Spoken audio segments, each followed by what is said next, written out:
kadhaa 10,000 ili kulipa lori kutoka kule. Kile tunataka ni msaada ama tena kunyanyaswa? Msaada. Kwa hivyo sisi kama walimu wakuu tunatamani sana CDF isitoke iende popote. Baada ya kufunza hawa watoto, kila mwalimu angependa kuona ya kuwa watoto wananawiri. Watoto wakisha soma, wapite mtihani na wakose school fees, wakikaa nyumbani. Hiyo ni raha ya walimu na wazazi kweli? Tunafurahi vile mheshimiwa anatumia hiyo kitengo kusomesha watoto. Watoto wanaenda mpaka shule za kitaifa, serikali haijui. Ningependa kutumia mfano kwa shule yangu.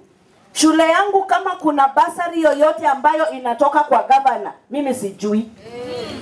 Sababu sijawahi pata faida yoyote. Mwanafunzi hata mmoja yule anaweza kupelekwa shule na county. Sijawahi ona. Kupata msaada kutoka juu zaidi ama huku chini ni gani rahisi? Ni wapi, juu ama chini? Chini. Ni huku chini. Kule juu ni lazima mjuane. Na wale ambao watapata, tena hata si watoto wetu ambao wanahitaji msaada, ni watoto wa matajiri watapata kule juu, na wa maskini huku chini anafanya nini? Anaumia. Mheshimiwa, kama mimi, shule ambazo watoto wamepata kusomeshwa na mheshimiwa ni wengi ajabu, na ambao tena kweli wako hali iliyo ya chini. Kuna hizi vitengo zinakuja kusaidia watoto wetu kama Equity. Equity ikikuja inakuja na watoto pengine 8 peke yake ndio wanaweza toka Khwisero. Na how many sublocations and locations do we have in Khwisero? Tutaweza kweli tukitoa watoto 8? Hata wao wanajua. Tukienda kukaa kwa hizo kamati, wanasema wacha tuchukue hawa wawili, wengine MP Aseka atawachukua. Anawachukua akitumia pesa gani? CDF. Si ndio hivyo? Kwangu kumejengwa science laboratory.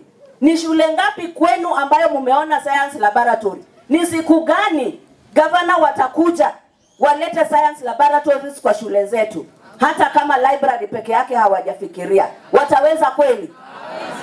Kwa miaka ambayo nimekaa Bushibungo, miaka nyingi, kwa huu mwaka tu 2 years ago ndio ndaisombere mu county na Khabanga ECD. Watoto wamekaa ndani ya vumbi mpaka wakahama kuenda private schools. Private school kama ya Dan kwa sababu ya vumbi.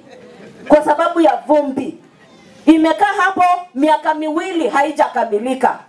Kwa hivyo tukiipeleka huko tutapata hizo kweli?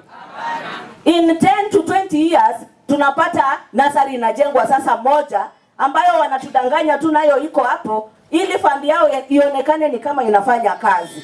Kwa hivyo sisi hatungependa hata siku moja CDF itolewe iende popote. Sisi